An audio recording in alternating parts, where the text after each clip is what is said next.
So good afternoon and good evening to everyone. We welcome all of you to today's class on literature about migration from US's southern borders by Professor Purna Banerjee.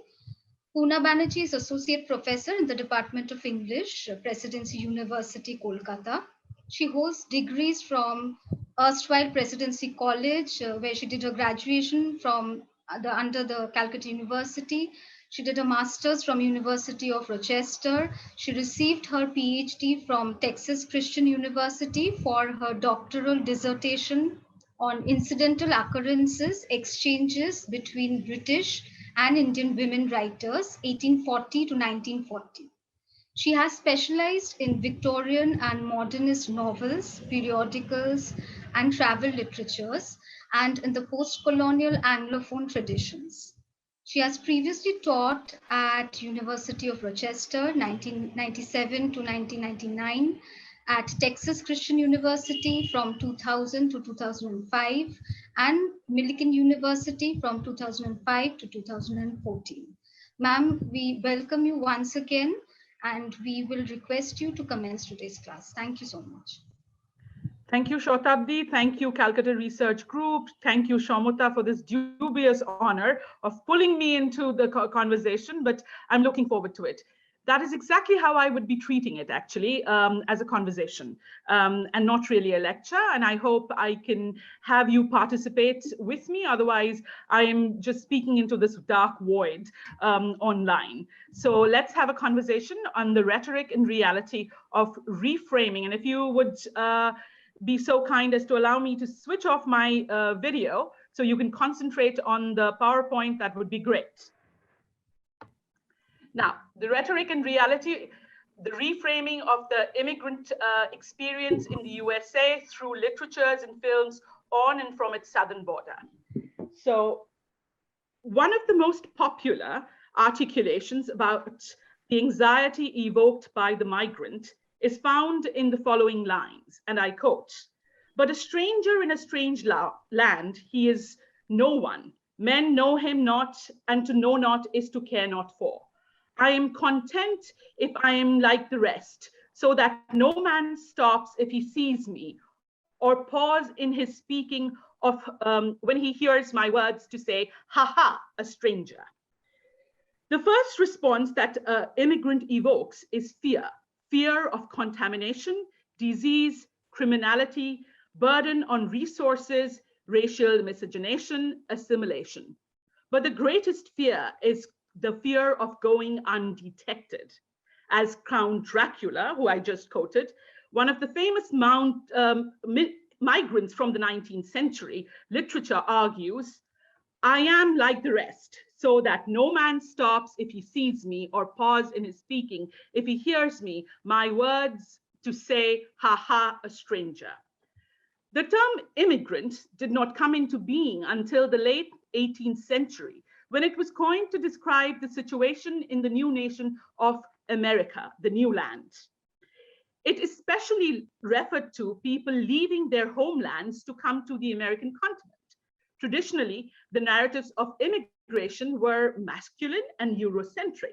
These narratives cast the immigrant story as one of progress and upward mobility that framed the US as the shining city on the hill, a beacon of democracy, where opportunities for a better life was limitless. In the recent times, the term migrant, immigrant, and refugee are no longer used as terms that imply respect for those brave enough to leave one land in order to find something else in another. Literature is a place where immigrants and children of immigrants can tell their stories. Some of these stories reveal the horrors of war-torn lands left behind. Others chronicle the experience of those who leave or live in America and who work to reconcile the cultures they grew up in and which they adopted. No two immigrant stories are the same. Even if they reflect common experiences, these stories are poignant, exciting, adventurous, pious, and reveal to the reader vital truths about the human experience. Each story of immigration adds to the larger American story. Before we delve into These stories of migration, which I hope to do today, and that is when we will get back into the workshop mode of this lecture, I would like to establish a few basic facts. Now, these are the facts. According to the data collected by the Pew Research Center in 2018, the United States of America is the home to 44 million immigrants that roughly accounts for 13.7% naturalized US citizens. About 23% of the immigrants residing in the States are unauthorized immigrants. This percentage nearly quadrupled between the years 1990 and 2007, increasing from 3.5 million to 12.2 million, giving rise to the much debated and continued immigrant crisis in the US society, or the nation of the United States. According to the US Customs and Border Protection Enforcement data released on August 12, 2021, the month of July, past month, the month of July 2021 crossed a new threshold, exceeding 200,000 migrants detained for the first time in 21 years along the US-Mexico border. The exact number of detainees in the US custody in the month of July was 212,672, out of which 82,966 were family members and 18,962 unaccompanied teenagers and children, an all-time high for a single month. These July arrests show a 13% increase from the previous month of June and were the second highest in the history of record keeping. The CBP figures report that 27% of the detainees in July were in fact repeat offenders who had crossed the border before this time and had been processed by US authorities. About 45% of the border crossers in July were turned back to Mexico by the US border authorities. Interestingly, in the recent month, and this is really interesting, you might want to pay attention to this. In the recent month, border officials have also reported more than 1,000 daily cases of what they called, quote, got-away incidents, in which authorities are able to detect an illegal entry, often using cameras and sensors, but do not make an arrest. Homeland Security Secretary Alejandro Mayorkas, who himself is a child of an immigrant, called the situation at the border, quote, one of the toughest challenges we face. While visiting the Rio Grande Valley of South Texas, where the conditions are more acute, Secretary Mayorkas claimed that it is complicated, changing, and involves vulnerable people at a time of global pandemic. The Biden administration had believed that the excessive heat of the summer months would deter the migrants from having the arduous journey, from making this arduous journey through desert temperatures. However, the Washington Post reports that, and I quote, instead, Central American adults and children are crossing again in large groups of 300 or more, and the US border facilities are jammed with migrants standing shoulder to shoulder in detention facilities. More than 15,000 minors who arrived without parents are in government custody, sleeping in grim military barracks.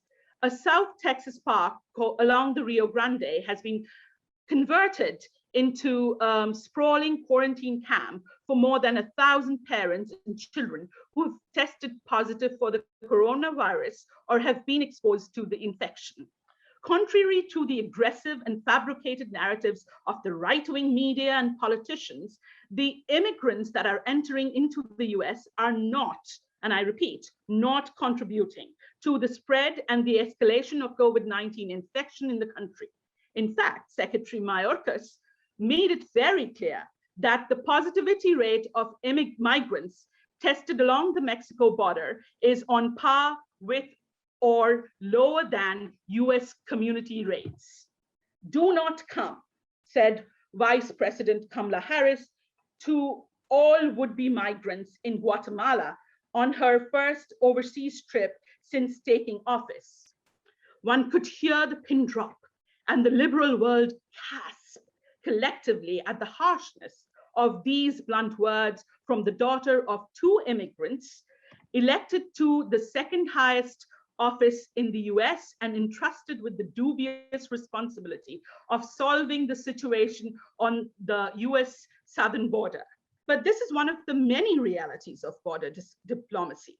Secretary Mayorkas is the first US official to publicly acknowledge that the Biden administration has launched what is termed as, quote, expulsion flights. These flights, run by the US governments, use Title 42 authority to fly Central American families deep into southern Mexico, hoping they will opt to return home rather than trying to re-enter the United States.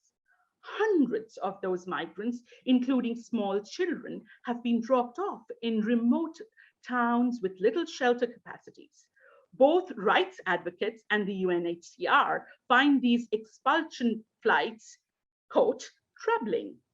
This is a continuation of the Trump administration policy under the National Health Code, using Title 42 as a COVID-19 measure, where majority of migrants are swiftly turned away. Mayorkas defends this measure as being different from the Trump administration's policy of cruelty by asserting that they are, quote, working with Mexico to ensure for individuals' needs and to see that they are addressed for those that are put on the expulsion flights. Where are they coming from? This is the next question that I would deal with. According to the Pew Research Center, Mexico contributes to the highest number of all immigrants, 28%, followed by countries like China, 6%, India, 6%, Philippines, 4%, El Salvador, 3%. Now, to an Indian audience like us, you and me, it might be of interest that according to the Economic Times article, The Curious Case of Donkey and Donkas, on the other Indian illegal immigration trail published on 29th of August 2020, the US Custom and Border Agency claims that the fifth largest source of illegal migrants entering the US from the southwest border is India. Only 4 other countries send more migrants to the US: Mexico, Guatemala, El Salvador, and Honduras. That is the Northern Triangle and Mexico.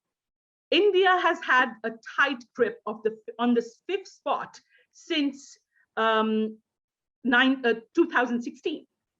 It accounted for 3,668 illegal migrants in 2016, 3,135 in 2017, and 9,234 in 2018. The number of Indians entering the US did slightly dip in 2016 and 17, around the time that Trump took office, but the scare since then has waned. The number of illegals seized by the UCB and the Immigration Custom Enforcement, that is the infamous ICE, is growing every year, but the number of those who want to take that road is not slowing. One could do a simple inmate search on the Federal Bureau of Prisons website, which is available to anyone, and I invite you to go and check it out, and find a large number of Singhs, Kaurs, Deepaks, and Gauravs all being detained. Most of them have tried to enter America by stealth. According to the Los Angeles Times report, nearly 40% of the detainees of the Victorville Federal Prison of 2018 were Indians seeking asylum in US. According to the same Economic Times article, there is even a name for this illegal method of entering a foreign country via multiple stops in other countries. It is called to donkey, and to those that peddle in this trade, they're called donkers. One need not knock on too many doors to know where this donkey culture has come from or impacts most states' economic times. A simple YouTube search on illegal immigration from India to the US returns hundreds of video pop-ups of young men, almost all in their 20s, either hiking across South American jungles or crossing water bodies on boats. In an overwhelming majority of these videos, people talk in Punjabi and openly state that they are from Punjab. Some claim to be from Haryana and a few others from Uttar Pradesh and Himachal Pradesh. Sadly, it is not cheap to pursue one's American dream, even if one is walking under the shadow of death for weeks and months in order to realize it. However, the cost is not measured in life and limbs alone. Currently, it costs between 20 to 30 lakhs per person to embark on these harrowing journeys. According to the New York Times again, unlike legit travel agency bills, this humongous amount does not cover all your costs. People have to carry extra money to use in scenarios such as getting caught by drug cartels, bribing police and customs, and spending on food in case the journey drags on longer than planned. And this journey often takes months, if not years. In the case of the 34-year-old Kamaljeet Kaur from Jalandhar, who was deported from Mexico before she could reach the US border, the journey for her husband, son, and herself cost rupees 53 lakhs. For the 22-year-old Ajay Saini, the journey for her, from Kurukshetra, the journey cost a pretty penny of 18 lakhs. And for Santosh Bhawa, it was 10 lakhs. Both are back at home, having been caught and deported before they could reach the US. According to the Ministry of External Affairs India, records, they say these illegal travel agencies are booming in Punjab. Mohali leads the way with 31 of them, followed by Chandigarh with 22, and a total of 76 exists in the state. Ironically, for both that realize their dream of entering the US and for those that are deported even before they get there, the end result tends to be eerily identical, a never-ending fight to make enough money to eventually be able to pay off the debt they took on to fund that dream. Now, the next focus is going to be women, on women migrants, dispatches from the US border. In the book, Domestic Disturbances, Reimagining Narrative, Gender, Labor, and Immigration, Professor Irene Marta argues that violence against women is connected to the industrialization of the border. According to Marta, the immigrant narratives of Latinx women is not very prevalent in mainstream cultural production even now. The narratives of these hardworking and self-sacrificing individuals is invisible outside of their communities. As women, they work in domestic spaces, which are often devalued by the gendered system of labor. Marta argues that traditional immigrant narratives favor labor performed in public spaces, labor that is visible and easily recognized. The working bodies of many immigrant women in the private spaces of homes are easily rendered invisible. Within the structure of traditional immigration narratives, men are often positioned as primary wage earners in a family. Such a wage system often ignores the role of immigrant women and the role they play in financially supporting their families and communities. Martha argues, when not invisible, Latinx immigrants are most often represented as flat stereotypes of domestic workers in TV and popular culture. From sexually alluring Latinx maids in Spanglish and Made in Manhattan to the feisty Spitfire like Rosario in the TV show Will and Grace, immigrant Latina domestic workers are reduced to problematic caricatures of the immigrant laboring body. In reality, However, the lives of these women are more complex and multidimensional, and if studied carefully, they present a fuller picture of labor and immigration experiences from the southern border of the US. These women's lives offer oppositional narratives and present the complicated reality of gender, labor, and migration. According to the American Immigration Council reports, there are about 23 million female immigrants in the United States. Mexico accounts for 1/4 of that, and followed by India, which has 5.4%, China 5.3%, and Philippines 5.2%. Female immigrants are likely to get lower wages or at job that they do. Immigrant women in the labor force have an annual median income of $27,600 in 2018. Compare this to $32,300 for native-born women, $38,000 for foreign-born men, and $45,000 for native-born men. Most of the illegal migrant women and girls become victims of rape and sexual assault, particularly those that are crossing the southern border of the United States. In the New York Times article, "You Have to Pay with Your Body: The Hidden Nightmare of Sexual Violence on the Border," Manny Fernandez reports the horrific experiences of a number of Central American women when she writes that President Trump used the increasing number of sexual assault on women crossing the southern border to legitimize his case for a border wall. But she, however, notes that most of the cases of rape and violence occurred post-migration through the border into the so-called safety of the United States, thus subverting Trump's facile argument. Often, it is not women and children, it is just children. A cliche of categorization and clumsy categorization is to clump women and children under a single category, much to the chagrin and intellectual resistance of feminists, and I would hope that you count yourself as one, to being historically infantilized by such categorization. In this case, however, women and children categorization is often not tenable because both the categories frequently journey alone and seek asylum. In fact, the Biden administration currently is not turning away both of these categories if they are found to be traveling unaccompanied. Women are often turned away women are not turned away if they claim to be trafficked or remain at risk of violence if traveling alone. Unaccompanied children are detained and processed without being sent back immediately and then let out to their family if they find any family in the US who become their local guardians, so to speak.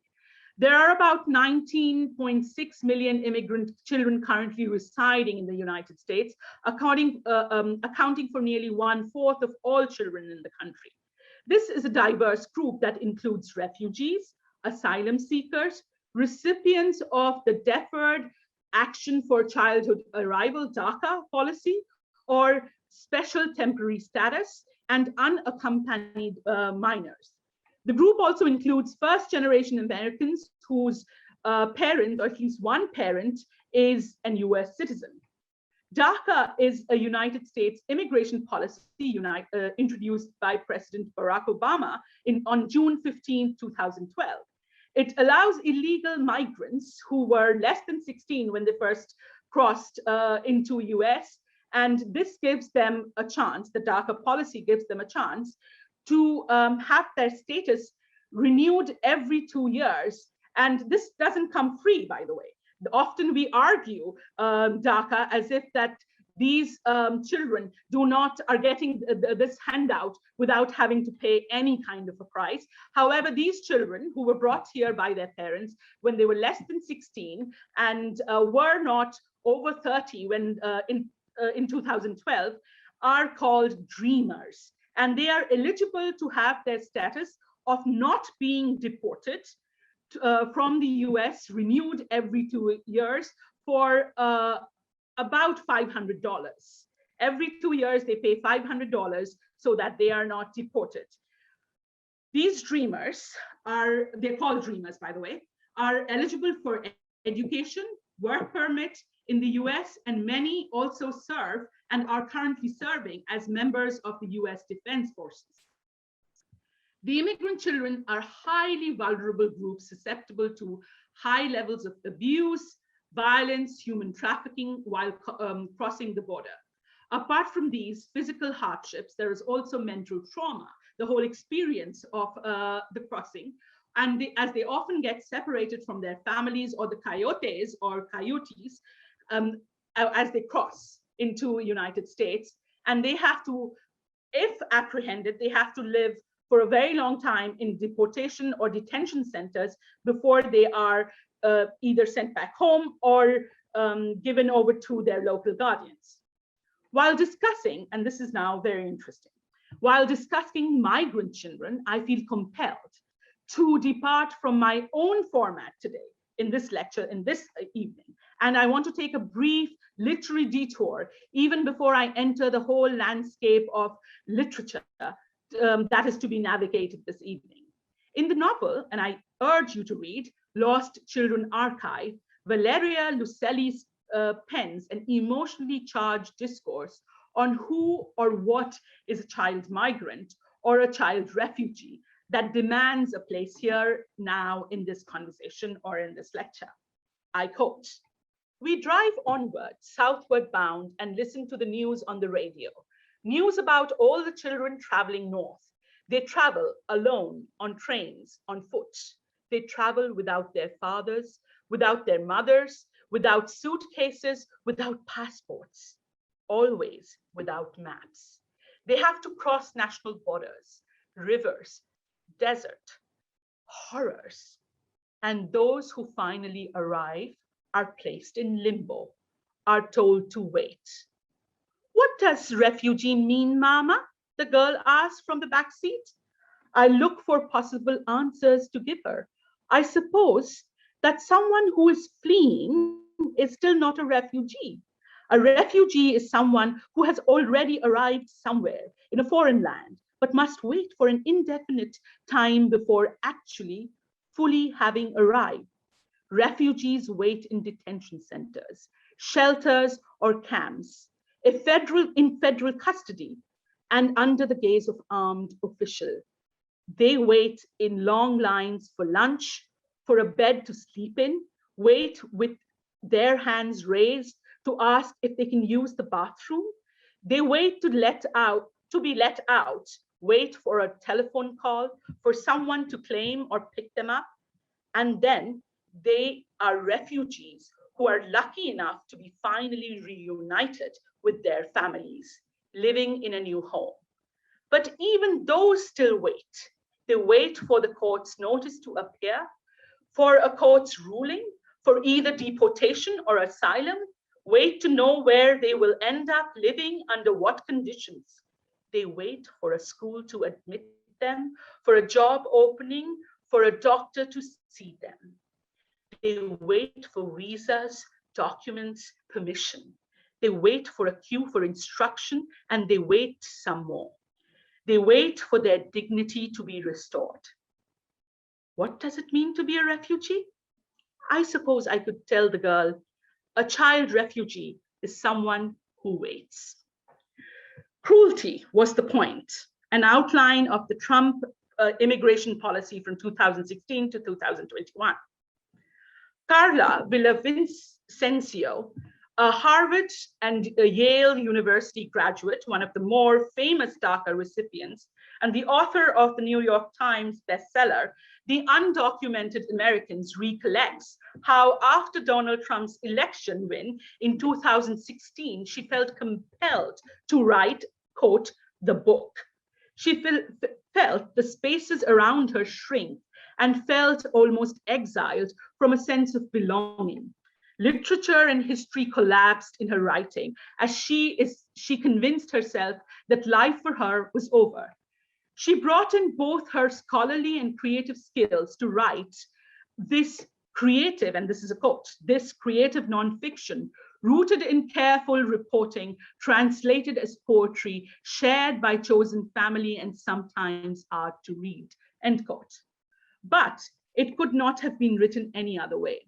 As Villavicencio argues, when you are, again quote, when you are an undocumented immigrant with an undocumented family, writing about undocumented immigrants, it feels unethical to put on the drag of a journalist. It is almost painful to focus on the art, but impossible to process the world as anything but art. The slightest gust of wind bruises Trump's voice, Stephen Miller's face, the red hat, but also before that, the deli counter, the construction corner, the hotel room, the dishwashing station, the dollar store, the late night English classes at local community college. And it's a pain, I'm sure it is felt by 11 million undocumented.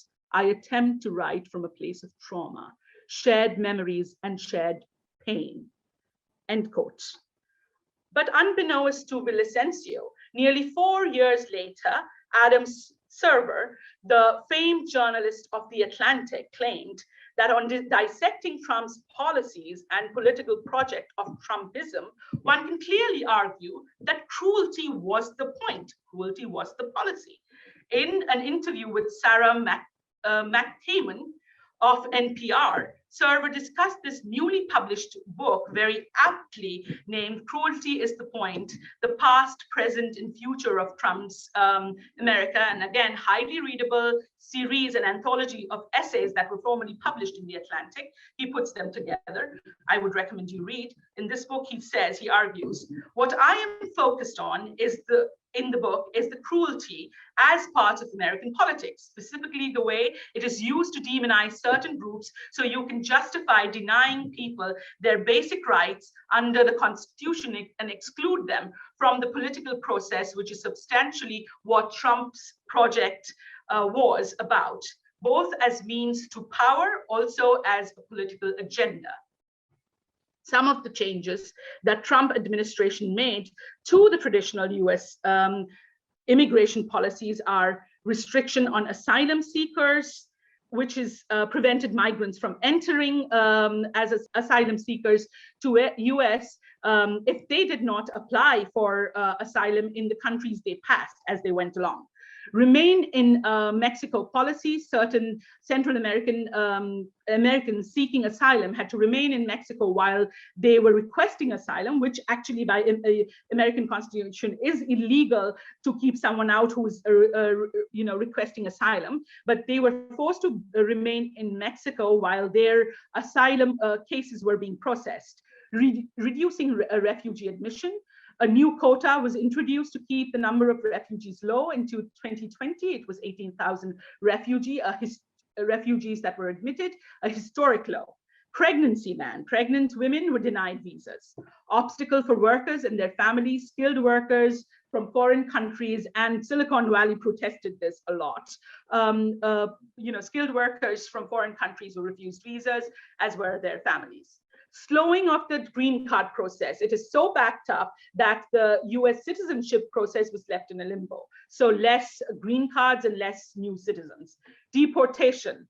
A notice to appear, that is the NTA, was used to speed up deportation and for denying life-saving visas to victims of violence, often women, and abuse living in zones of humanitarian crises. Banning people from Muslim majority, we know this was the first thing he did, but entry to people from Yemen, Iran, Libya, Chad, Somalia, and Syria, all Islamic countries. Banning of, the Trump administration banned people of color from places like Sudan, Nigeria, Tanzania, and also parts of Asia like Myanmar and Kyrgyzstan. Attacking the diversity visa program. His own wife, third wife, came under this program. Under this program, people from countries with low rates of immigration to the US could apply for a visa lottery. Using the pandemic as an excuse, Trump administration froze the process of diversity visa. This again is highly disputed denaturalization. Naturalized citizens without proper documents who have been naturalized would be deported or denaturalized according to the Trump administration. And of course, the most infamous September 5th, 2017, the repealing of DACA, or the temporary protective service. So he repealed DACA. His attorney general said that through DACA, Obama administration, the executive branch was trying to do what the legislative branch was against, that is the House and the Senate had not passed it. So why do they come? Despite all of this, why do they keep coming? Despite of everything that has been mentioned so far, the indomitable human spirit does not accept defeat, even in palpable presence of capture, torture, and death. Many of the people attempting to cross the US-Mexico border are asylum seekers who have no choice but to flee their homes. Fact, it is perfectly legal for anyone to seek asylum in the US under US Constitution and international law. Thus, people who, even during pandemic, by the way, people who come to the US for whatever reasons, but the people that come and seek asylum are for these reasons: violence and persecution. Gender-based violence and persecution of minorities is very common in the underdeveloped regions of Central America, the Northern Triangle, Guatemala, Honduras, and El Salvador. The hardest part about living in El Salvador is the violence, says the 23-year-old Valentina, who fled to the US after her family was threatened by gangs. Economic disparity and natural disasters.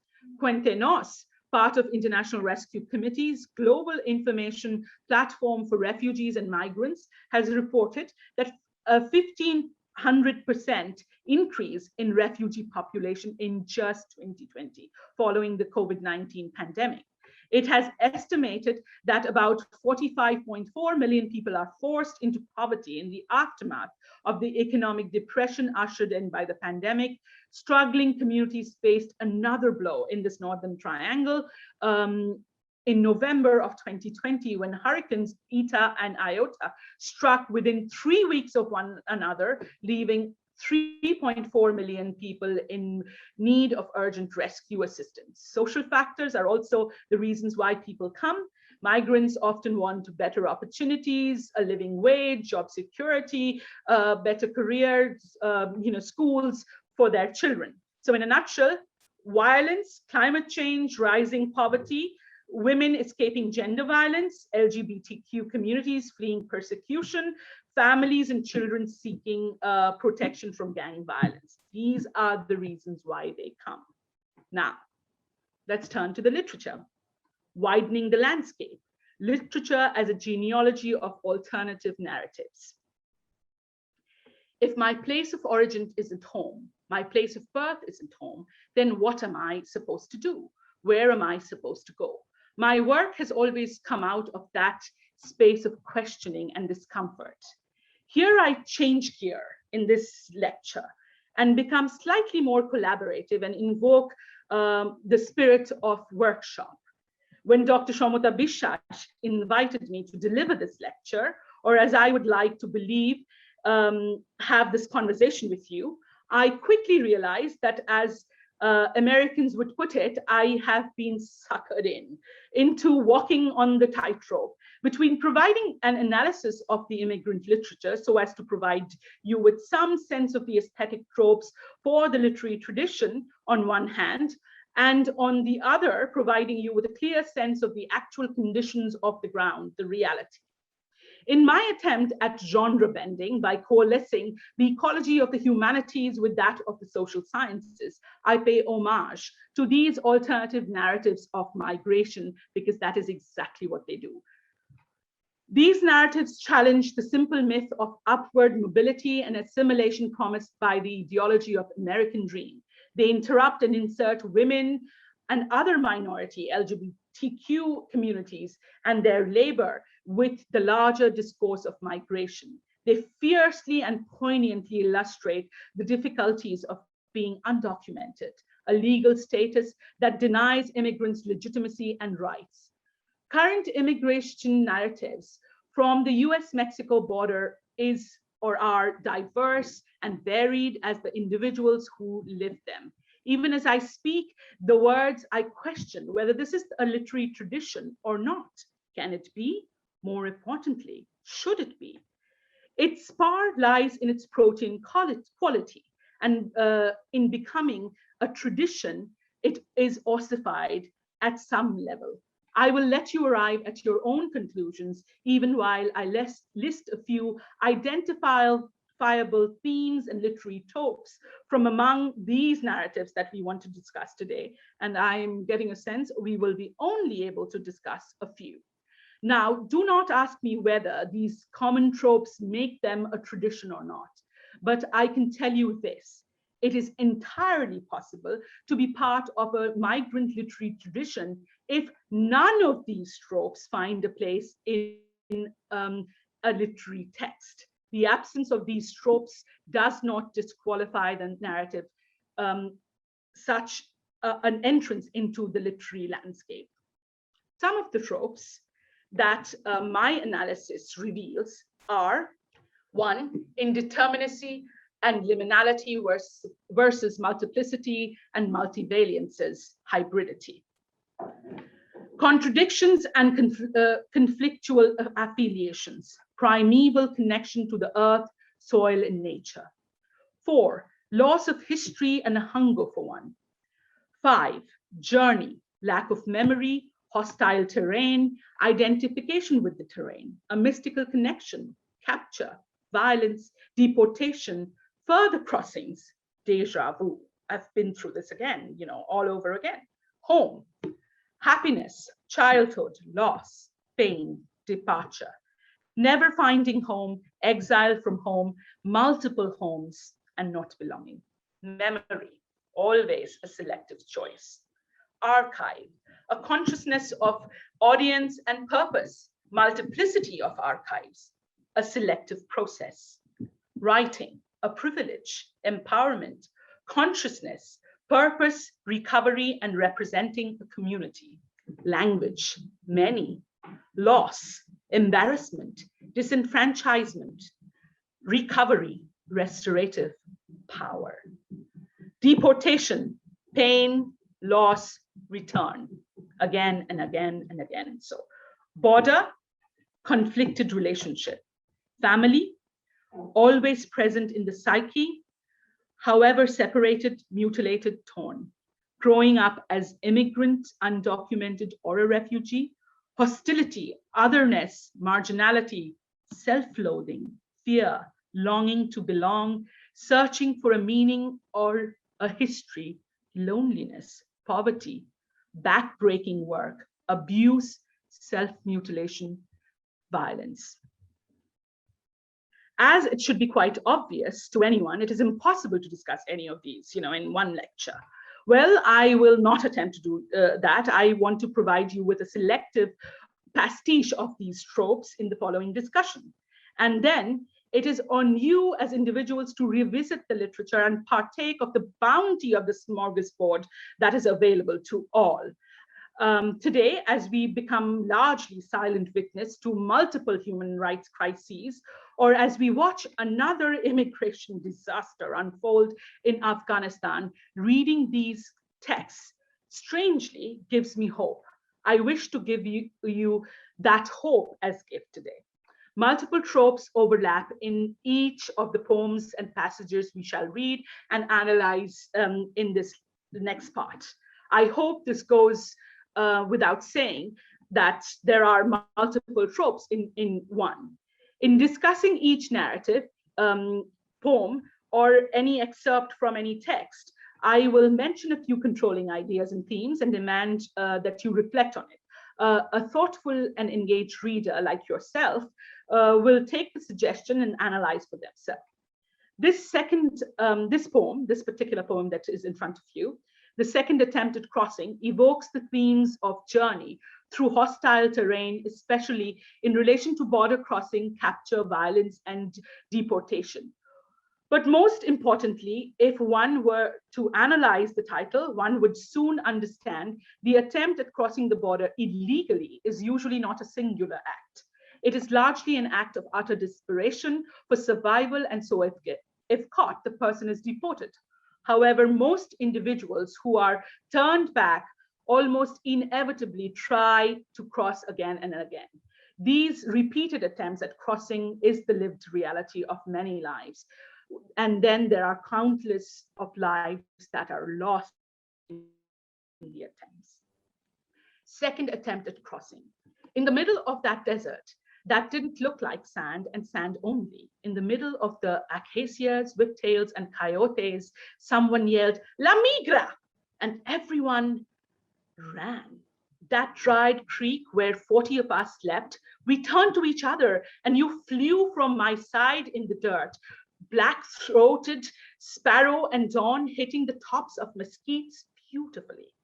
Against the herd of legs, you sprinted back toward me. I jumped on your shoulder and we ran from the white tracks. It was then the guns ready to press its index. I said, "Freeze, Chino, para, por favor." So I wouldn't touch their legs that kicked you. You pushed me under your chest and I never thanked you, beautiful Chino. The only name I know to call you by. Farewell, your tattooed chest, and the M, the S, the 13. Farewell, the phone number you gave me when you went east to Virginia and I went west to San Francisco. You called twice a month, and then your cousin said the gang you ran from in San Salvador found you in Alexandria. Farewell, your brown arms that shielded me then, that shield me now from the La Migra. Please pay attention to the entire first stanza that depicts the fear of violence and the moment of being caught. The lines, "You sprinted towards me, I jumped on your shoulder, we ran from the white trucks, then their guns," refer to the violence inherent in these circumstances. The last two stanzas, beginning from "Beautiful Chino," are beautiful and poignant in a subversion of a popular opinion about a gang member. The poem suggests that he is not necessarily a willing participant in criminality. Chino here was probably forced into the dreaded and thoroughly disreputable, and you've heard of it, I'm sure, the gang called MS-13.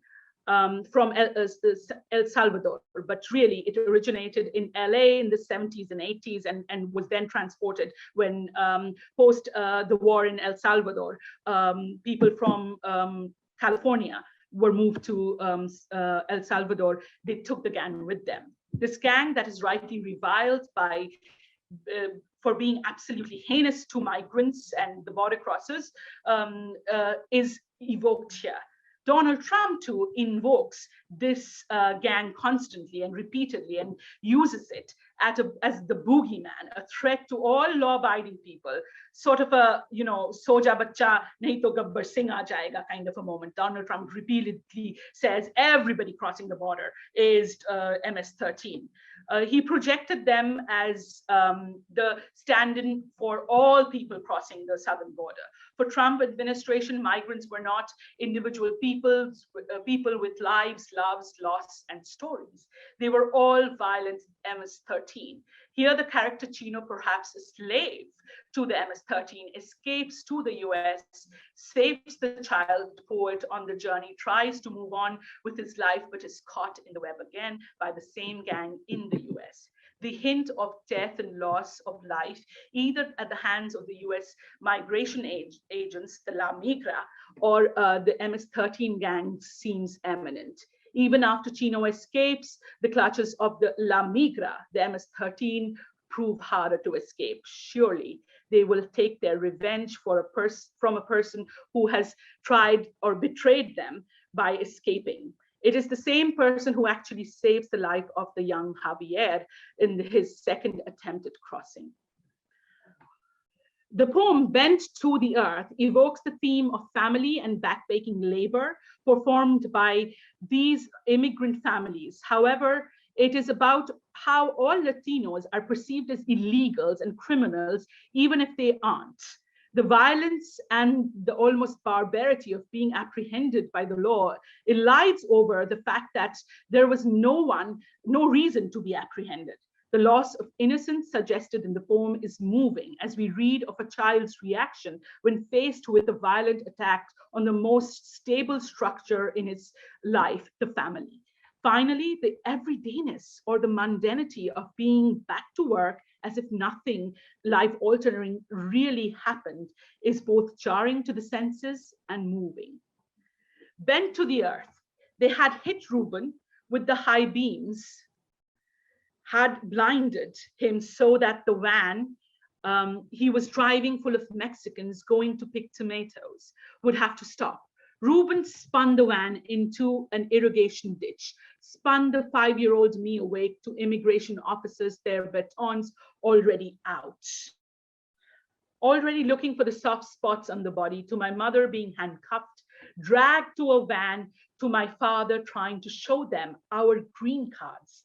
Let us go, but Alvaro was going back. So was his brother Fernando. So was his sister Sonia. Their mother did not escape, and so was going back. Their father was somewhere in the field and was free. There was no great truths revealed to me then, no wisdom given to me by anyone. I was a child who had seen what a piece of polished wood could do to a face, who had seen his father about to lose the one he loved, who had lost some friends who would never return, who later that morning bent to the earth and went to work. Bent to the Earth then depicts the brutal subalternization of the immigrants that renders them incapable of fighting against their oppressors, is evoked by registering the helplessness of the family in the face of an attack, but not only on their bodies, but also on their nationality, their identity, their very sense of being. So since we are out of time, I'm going to skip ahead to the poem The Border, a Double Sonnet. Now, this whole section proves the mythical seductiveness, the barbarity associated with the border. Usually migrant or immigrants, protagonists or poets have this mystical connection with the border. There's this sense of duality that is evoked. So this is pretty, again, moving and poignant and self-explanatory, but then every line you would see has a subterranean message. There is a leitmotif that runs through the poem. However, every line opens up new avenues. Okay, Dr. Banerjee. Thank you. The Border, a Double Sonnet by Alberto Rios. The border is a line that birds cannot see. The border is a beautiful piece of paper, folded carelessly in half. The border is where the flint first met steel, starting a century of fires. The border is a belt that is too tight, holding things up, but making it so difficult to breathe. The border is a rusted hinge that does not bend. The border is the blood clot in the river's vein. The border stays, stop to the wind. But the wind speaks another language and keeps going. The border is a brand, the doublets of barbed wire scarred into the skin of so many. The border has always been a welcome stopping place, but is now a stop sign, always red. The border is a jump rope, still there, even after the game is finished. The border is a real crack in an imaginary dam. The border used to be an actual place, but now it is the act of 1,000 imaginations. The word border sounds like order, but in this place, they do not rhyme. The border is a handshake that becomes a squeezing contest. The border smells like cars at noon and wood smoke in the evening. The border is the place between the 2 pages in a book where the spine is bent too far. The border is 2 men in love with the same woman. The border is an equation in search of an equal sign. The border is the location of the factory where lightning and thunder are made. The border is No the clown who cannot make anyone laugh. The border is a locked door that has been promoted. The border is a moat, but without a clock castle on either side. The border has become Checkpoint Charlie. The border is a place of plans constantly broken and repaired and broken. The border is mighty, but even the parting of the seas created a path, not a barrier. The border is a big, neat, clean, clear backline on a map that does not exist. The border is the line, is new bifocals. Below, small things get bigger. Above, nothing changes. The border is a skunk with a white line down its back. Okay, and my last piece would be, and this is, I'm not going to read the poem, I'll just have it up on the screen for you. It's the undocumented Joy Modukari. I'm just going to read, just not read the poem, but discuss the poem with you. And with that, I will end because I think this would be the perfect note. Undocumented Joy. The poem is about someone who has no memory of the horrors of border crossing. However, this journey is so culturally value-laden, both in life of an immigrant and in the discourse surrounding the experience of migration, that he acknowledges the important role of his imagination in restructuring the memory of the lost journey. Sometimes I close my eyes and imagine a pitch black sky with 1,000 little stars, imagine a poetic crossing. These lines of the reconstructed imaginary journey is followed by the personal political interventions and insertions of a fearless journey infused by a grandmother's dream and resolve to raise her children into hardworking men. I imagine crossing without fear, just dreams, and Abuela's goals to raise my brother and me into hardworking men. In this reconstructed imaginary universe, the poet crossed without trauma, latching into my body, crossed unscarred, even though mi viejitos tell me how they had to stuff the four of us under the back seat. It seems that despite not having the initial memory of the trauma of border crossing, the poet is subjected to generations of trauma of not or misremembering that moment, that act. He's pressed to recapture, articulate, embrace that narrative of loss and disempowerment that is the stock trope of many such narratives. It is almost as if the power of the established binary narrative of border crossing is threatened and destabilized by the poet's innocent narrative of misremembering. The discourse of border crossing perpetually demands a prize from the poet. It asks him to choose a side, an accepted discourse, and an identity. It requires that in the mathematics of this discourse, he balance the scale. How can he not remember? How can he choose to reconstruct it as an empowering action driven by grandmother's resolve and dreams? How can he not despair when then that is the binary discursive norm to which all sides of history have acquiesced? An outlier to the narrative equation is a threat to the norm of this discourse. So the poet bemoans, sometimes I wish I could remember, then maybe, just maybe, I would have another story to tell. What the poet remembers is the experience of growing up poor, how embarrassed he felt. But what he also remembers is the pride he felt when his grandmother at her advanced age asked him to teach her English, the alien tongue. He remembers her first words, thank you, God bless you, and you are welcome. But no one asks the poet about this real experience. He's merely perceived as a member of a political interest group in a rhetorical struggle over migration.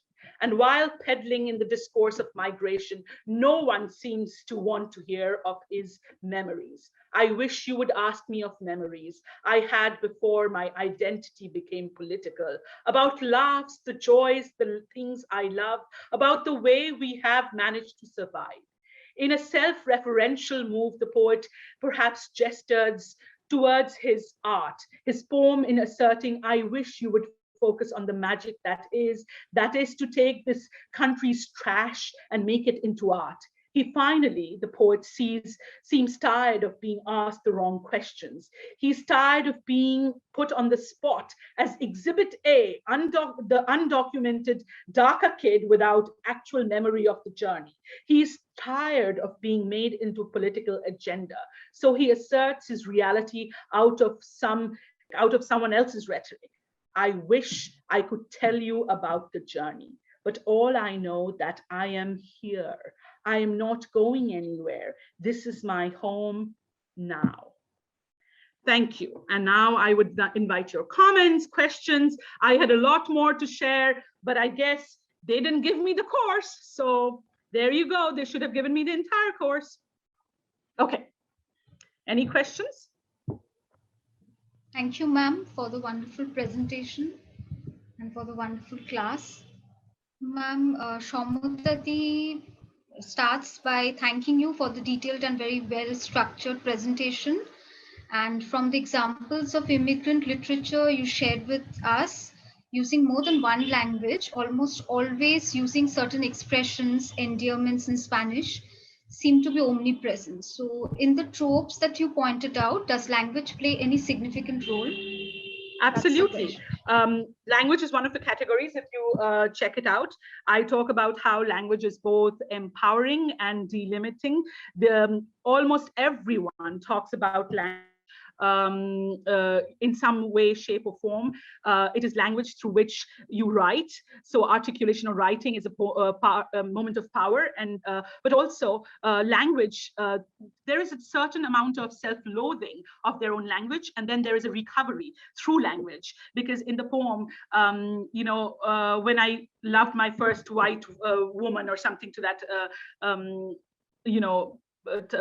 a title of that variant, the poet talks about how initially he's lonely. He loathed that he spoke Spanish, that he spoke Spanish at home. He didn't have teachers or students who wanted to be his friends. He didn't have teachers who wanted to teach him. But later, when he's 25, he wishes that he had more love for his own language, Spanish. When he's making love to women at the age of 25, he speaks to them in this private language, Spanish, and he wishes that he had learned to value his own language before. So language, the notion of language or one's response to language is varied, and as I said, it is both something that distances, that delegitimizes, that others, that sets us apart, also becomes a moment of recovery, restoration of identity, embracing, and at the same time, they think of themselves as bilingual, sometimes trilingual,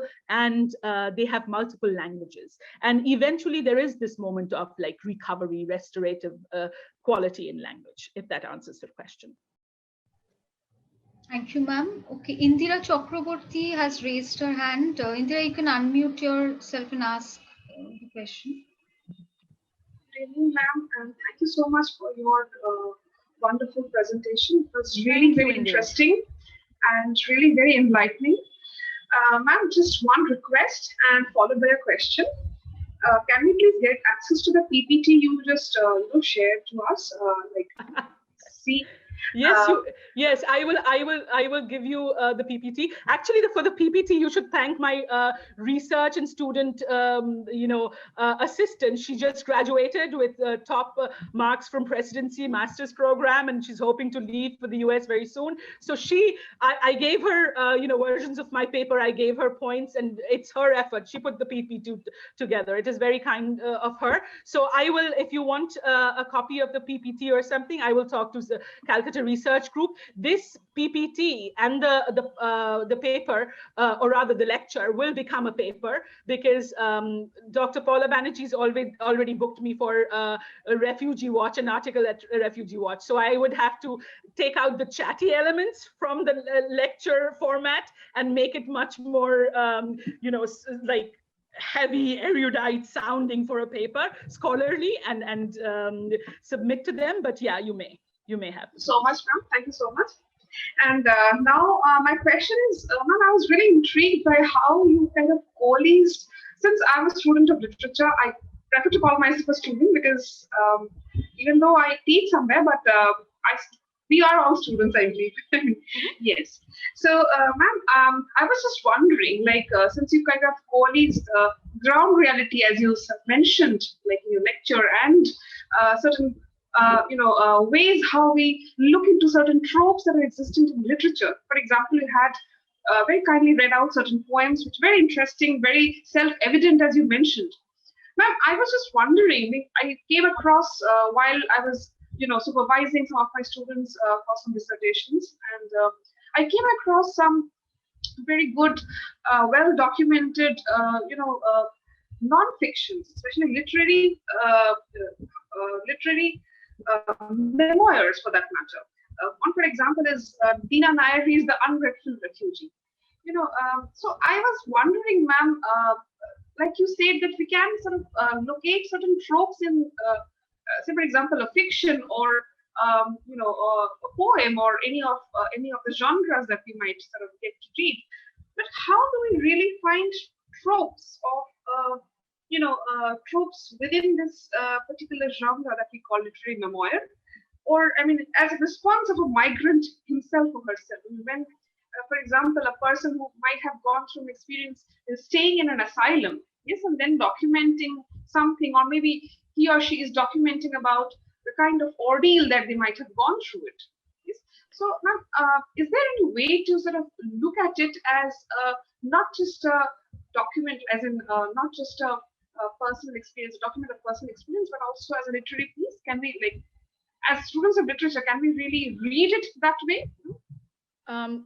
If I have understood you correctly, there are actually several questions in your one question. Literary memoir, how do we locate tropes from them? Let me address that first. Most of these writing, if you really look at it, I have all of these. This is the text for the literature. This is Devil's Highway, which is by a journalist. Most of these are literary memoirs. They are creative, nonfiction. Here is another one, which I didn't get the chance. You have all of these. I've shared it with, Calcutta Research Group, sections of them, not in their entirety, not, I haven't violated copyright, but I've shared a whole bunch of them. Now, most of them are literary memoirs. Some of these, as it sort of ties into Shomota's question, some of these are self-referential. They meta-discursively. The authors talk about themselves. This particular author talks about how she decided to write the book, Villasencia, when Trump came into he won the election. So as a non-documented person, she felt compelled to write the book, as she calls it. So most of them are creative non-fiction. Some of them are, fiction or novels. Most of the poems read like creative, again, non-fiction, although in the format of poetry. So I think the genre itself defies, as I say, it bends, this tradition is genre bending. It defies this segregation, this categorization, or the ghettoization of genre. You cannot separate it. It bleeds into each other. The walls between the separations are gossamer, and they bleed into each other. Some of the poems read like prose. If you were to sit, as we were taught as students of presidency, I was a student of presidency as an undergraduate, we were taught to sit and scan the poems. Scansion-wise, even worse than Judith Butler, it does not adhere to any grammar in terms of scansion. It challenges, grammar. So there is no traditional format for this particular genre. But I think that is how it should be. As I said, the uniqueness of the genre is that it feeds so many disciplines and so many fields. Also, it is protean enough to bend to the will of the author or to the weight or the burden of the moment, I think. So identifying it as creative nonfiction is what I would sort of propose, that yes, largely these are all creative nonfictions, or in some ways, if they are just novels, then they also have that journalistic, scholarly, reflectional sort of genre built in it as well. Does that sort of answer your question? Yes, ma'am, somehow, yes. Thank you so much. Welcome. Somebody else? Professor Paula Banerjee, ma'am, you had raised your hand. Ma'am, do you have any question? Yeah, I will come in later because Sheikh Rafiqullah has his hands up. So it's better that, he asks his question. He has both of his hands up? No, I think he has just one hand up. I had my hand up.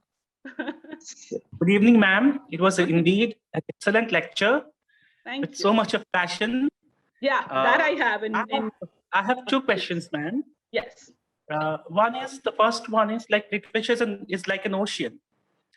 My question is, who writes for whom and why? And the second one is a more ethical and moral question, like borrowing from Professor Gopal Guru's argument, like he writes in his book, The Cracked Mirror, integrating experience, integrating theory with experience, with practice. And he's a Dalit scholar, basically, and he says if one really wants to understand Dalits, one needs to be in their shoes, not just doing lip service, not just writing something about the refugees. For example, writing about the refugees. So one has to really feel, one has to really be in their shoes to understand the real self. Like most of the academicians and research scholars, they just work and earn some academic accolades because they have just worked for the migrants or the refugees. So would you like to comment on this too, basic difference? Okay, who writes for whom was first question, right? Yes, ma'am. Yeah, I think all of these authors are very self-aware. They are very self-aware. They are writing largely. They have multiple audiences. If there is an agenda, and for most of them there is an agenda, political movement, they are writing to persuade the minds of an audience who can take action. Some kind of an action can be taken. So most of these are for that audience, but ultimately I think they're also writing for a community, as Carla Villavicencio says. She's writing for a chosen family. She's writing for her family, a chosen family, but not only just her parents who are undocumented, and she is herself, and she found out that she was undocumented while going to college and didn't have a social security number. But anyway, she's writing for her chosen family. It's the family of the community of undocumented that she's chosen. So it is for people that can make a change. It is for a chosen family. It is also for the self. She writes because she must. We write because we must. So ultimately we write for ourselves, right? We're also writing for ourselves. We do not know. There is a vast unknown of what the real audience is and how the real audience is going to receive it. So that is sort of answering your first question. Your second question is that people like us or any academic who pontificate and don't really by that category. I understand that you have to walk in their shoes, walk in a Dalit shoes. But what does walking in a Dalit shoe really mean? Are you saying that I should go and experience? I could never experience that. As an upper caste female with a privileged background, I think it would be insulting if I were trying to emulate, and then I can tell them that I feel you. But I can be an ally. I can always be an ally. So in one way, that kind of a perspective, in my opinion, delegitimizes the allies, people who are well-meaning, who are ideologically aligned with you, the natural ally out there. But that doesn't mean that person usurps your voice, or that doesn't mean that person can speak for you in any way. So it also, the last bit, my answer to your first question was, the first answer to your first question was people who can make a change. You don't necessarily know that change can be made by people, by only the people who have the lived experience. So it is necessary for any movement, be it the Dalit movement or the refugee advocates. It is any movement to look for natural and allies. So I do not believe in antagonizing allies by telling them you do not get to be part of the community because you are so and so, and I will discriminate against you because you have not lived in my shoes. Because even if that person tries to live in their shoes, that would be a false living. Most of Francisco Cantu, he's done his bachelor's in The Line Becomes a River. He's done his bachelor's. He went to the university. He is raised by a single mom. He's an immigrant kid. Then he takes the training to become a border force. Now he's an immigrant Latino who goes and becomes a part of this paramilitary force, the border security force. And he takes the training, and his mom is really upset and says, you're becoming a part of the institution. And he says, no, I want to, at the most basic level, I know 2 languages. When I apprehend people from the other side, I can at least be humane towards them. I can speak their language. The mom says, you don't know the system. You're becoming part of the system. And he says, no, I will not be part of the system. I'm learning the system. I have to live through that experience. I don't necessarily need to learn about the border theoretically. Most of these authors do go through that kind of an ethical moment, that conundrum, and they feel compelled to go to the border and live the experience, which I appreciate and salute. However, I don't think all can do it. But if you are going to embark and mount a movement, you need natural allies to join you, to strengthen your voice. Because ultimately, thank you, ma'am. But thank you, ma'am, for the explanation. But I think you just took it other way. By being in the shoe, I meant, and what Professor Guru means is to be honest, morally and ethically. I mean, to share or to write about somebody honestly, not to write others' experience, like my experience, through someone else. So that's what I meant. Thank you. Yeah, but no.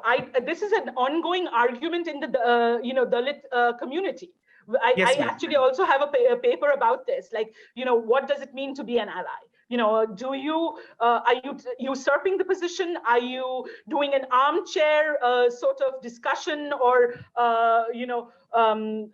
discussion on being a Dalit or a Dalit experience? No, I am not in any way demeaning that experience. I am not going to say that I can, talk about that experience. I can interrogate my own stance. I can, whenever I discuss situations, I can interrogate and turn the lens inwards and be honest in telling you where I come from. And then I can, in good faith, extend my support for causes towards which I am ideologically aligned. Thank you, ma'am. Okay. We can have the final question from Poladi, if Poladi is here. Yes, Poladi is here. So the final question. Is here. No, I have a very short question, and that is, I'm surprised at at your choice of literature. I mean, anyone can choose anything, but I'm very surprised because probably the first iconic book on the US-Mexico border is Gloria Anzaldua's Borderlands. Is there any reason why you didn't even mention the book? I chose books nearer to our time. These books were all largely published between 2016 and now. So I wanted to keep it absolutely rooted in the present.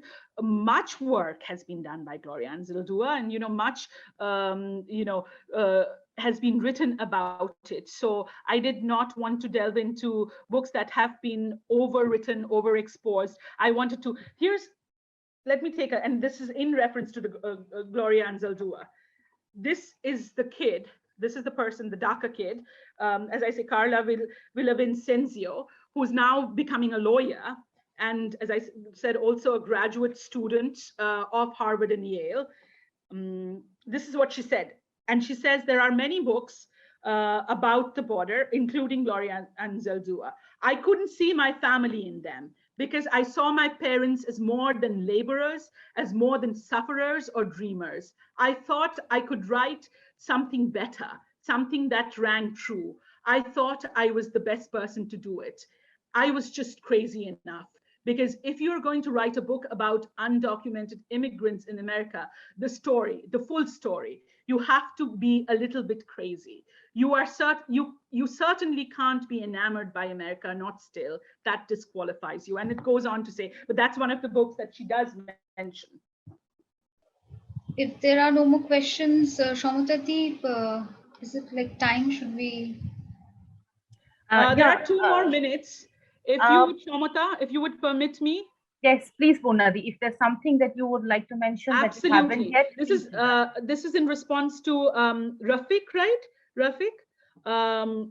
I wanted to, again, refer to a conversation between the son and the mother in The Line Becomes the River. Again, Line Becomes the River should be available to all the participants here because I've already shared it with Onkur.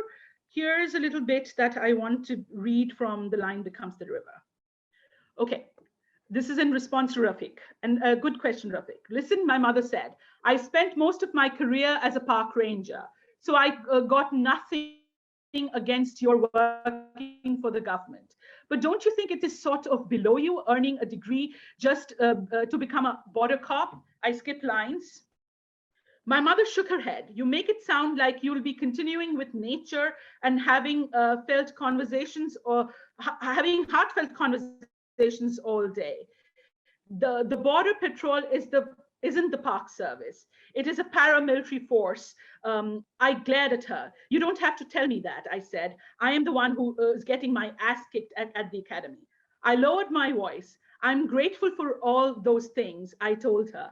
But having a name isn't the same as understanding a place. I gestured toward the window. I want to be outside, not in a classroom, not in an office, not sitting at a computer, not staring at papers.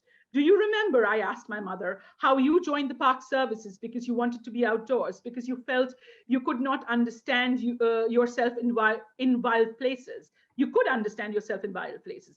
My mother narrowed her eyes as if I had suddenly changed the subject. It's not that different, I said. I don't know if the border is a place for me to understand myself, but I know there's something there I can't look away from. Maybe it's the desert. Maybe it's the closeness of life and death.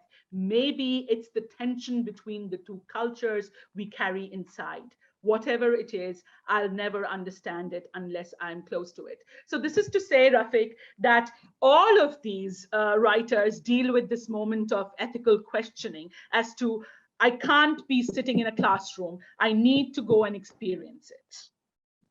So that was a good question that I wanted to address and sort of. Thank you so much.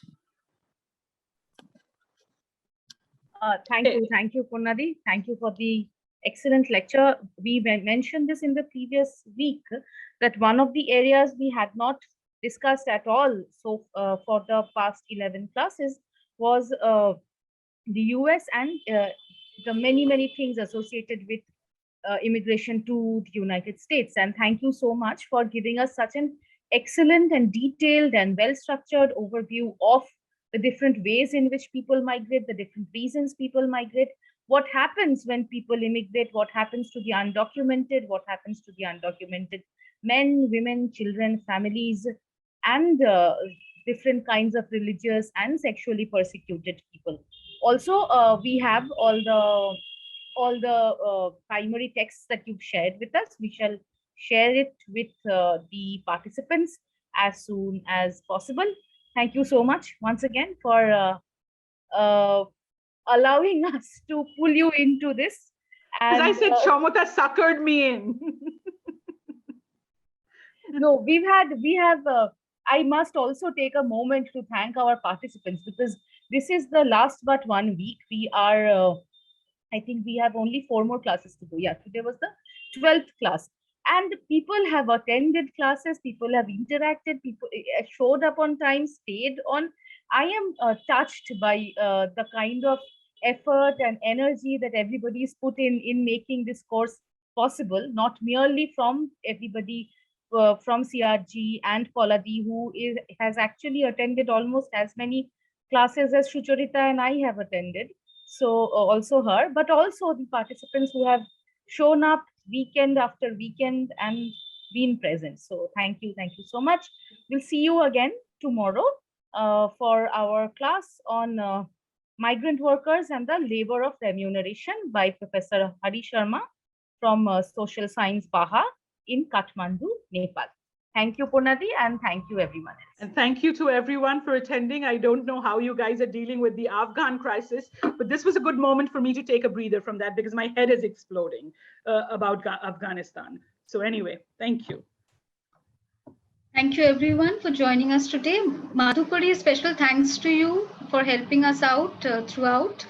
And also, we would like to thank our funders, IWM Vienna and Rosa Luxemburg Stiftung, for their continuous support. Thank you to all the participants for joining. Thank you, ma'am. Thank you so much. Thank you.